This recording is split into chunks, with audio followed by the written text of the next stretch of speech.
Now, before we get started on today's video, I just have to tell everybody thank you so much for all of your support with my channel.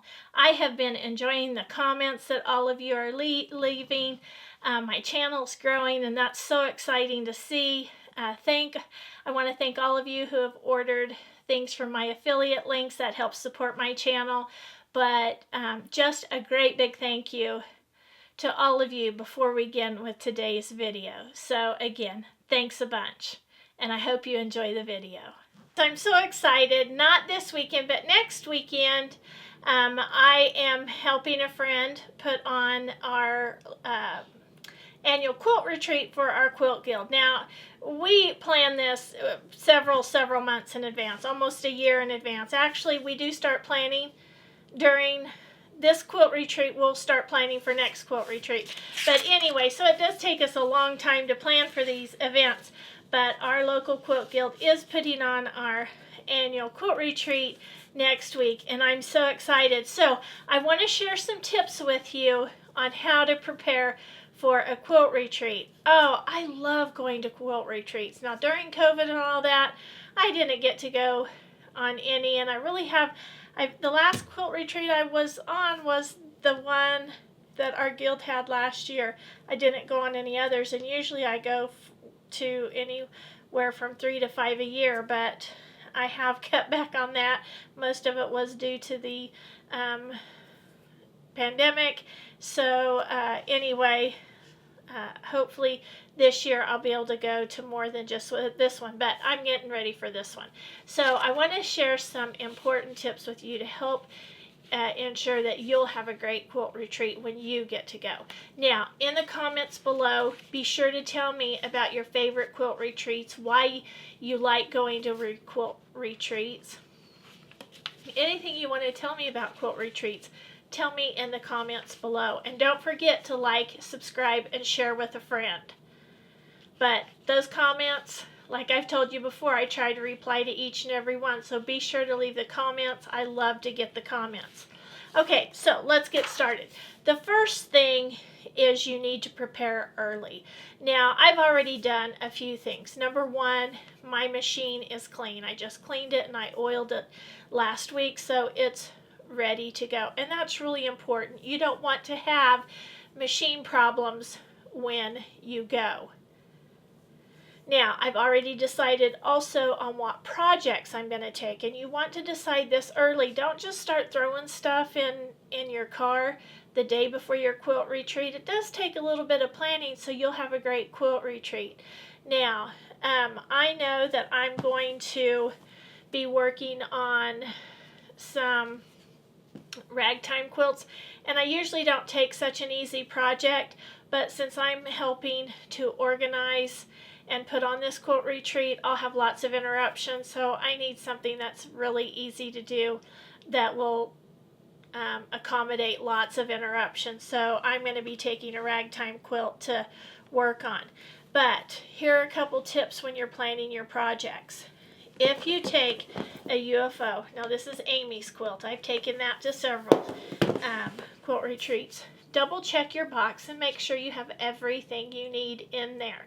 And don't cut your fabric at the quilt retreat. Be sure you have everything pre-cut and make sure you've made your test block before you go to the retreat. Now, this is important because one year when I was a beginner quilter, I went to my first or second quilt retreat, and I didn't realize I was taking up a cutting table that other people might have been wanting to use, and I was there for hours. So I learned that that's something I really shouldn't do. So I do try to pre-cut everything before I go. So have your projects ready. Double check your UFO boxes or project boxes to make sure you have everything in there, including your thread and your patterns. Okay, another thing I do is I like to pre-wind my bobbins. Now I'm going to be working with some light colored flannel, so I'm going to be sure to pre-wind a bunch of bobbins with my white thread. Now another thing I'm will be doing is marking my equipment with my name. Now these rulers, I have my name on there, but it's so small, I'm just going to use some masking tape and a marker, and I'm going to mark my big rulers. Now, you can also use the little bread clips if you want to use those to mark your scissors. These are a great way to mark your scissors. Or you can have a neat little key fob. Now I have one neat little key fob, but I do try to mark my rotary cutters and rulers. Not that I'm worried about anybody taking them, but things do get mixed up when you're sharing tables and sharing cutting surfaces. So be sure that you have all of your stuff labeled. Since I'm helping put on this retreat, I know the kind of space we're going to have. We have cutting stations set up, and we'll have ironing stations set up. We'll also have design boards set up for people. But now, if you're going to a retreat, you want to check with the organizer to see what kind of space you're going to have, so you'll know what to take. If they're going to have ironing boards and space is limited, you may not want to take an ironing board or your iron. So do double check with the organizer to see how much space you have. That really helps if you're traveling with other quilters, because we take a lot of stuff, especially if we're going somewhere overnight. Now ours is being done locally, so I don't have to pack for overnight. I get to come home and sleep in my own nice bed every night. But if you do have to travel and you are sharing space with other quilters, it's nice not to take unnecessary stuff to help save on packing space. Okay, now I mentioned preparing your equipment, and I told you I had cleaned my sewing machine, oiled it. I also put a new needle in it, and I'll take some extra needles. Be sure to also put a new blade in your rotary cutter if you're going to be doing any cutting. That is always nice to do, so you'll have a fresh blade. Now, I have been to a lot of quilt retreats over the years I have been sewing, and I have to tell you, one of the most important things to pack is, well, actually two things: your foot pedal and your sewing machine cord.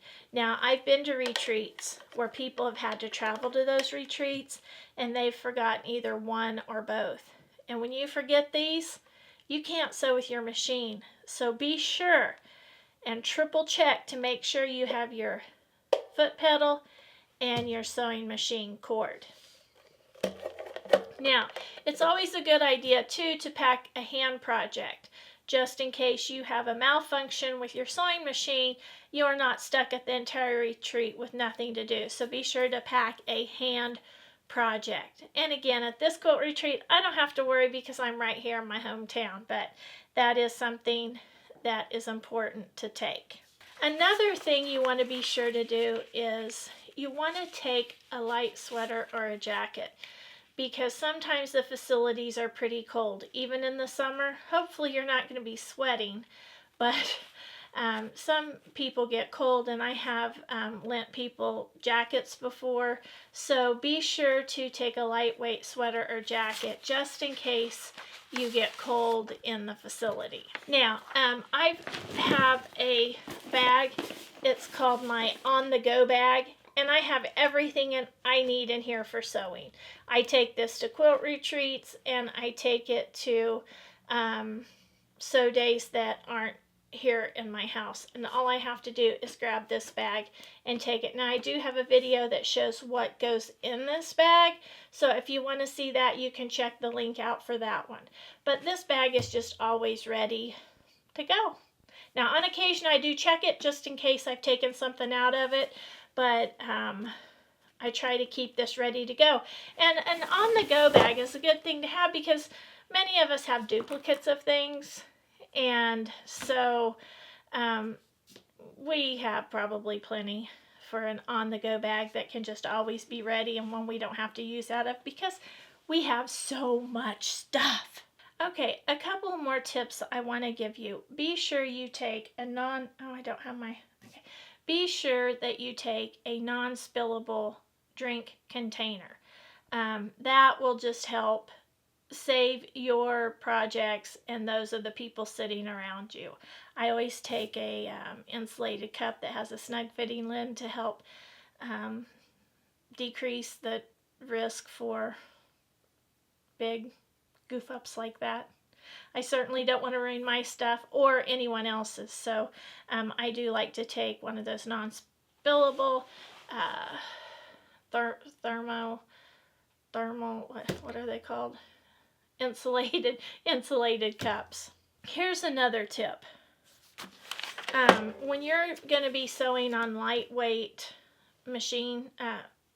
tables, I always like to take a pad to put underneath my sewing machine. Now, I've done a project that shows how I've made sewing machine pads, or you can just get a drying towel, a little drying thing from Walmart, and use that as your cushion. But I found that this helps reduce the vibration on those flimsier tables. You may not need it, you may have heavy tables, but I do like to put one of these underneath my machine to decrease the vibration, and I actually have one that just stays in my to-go bag.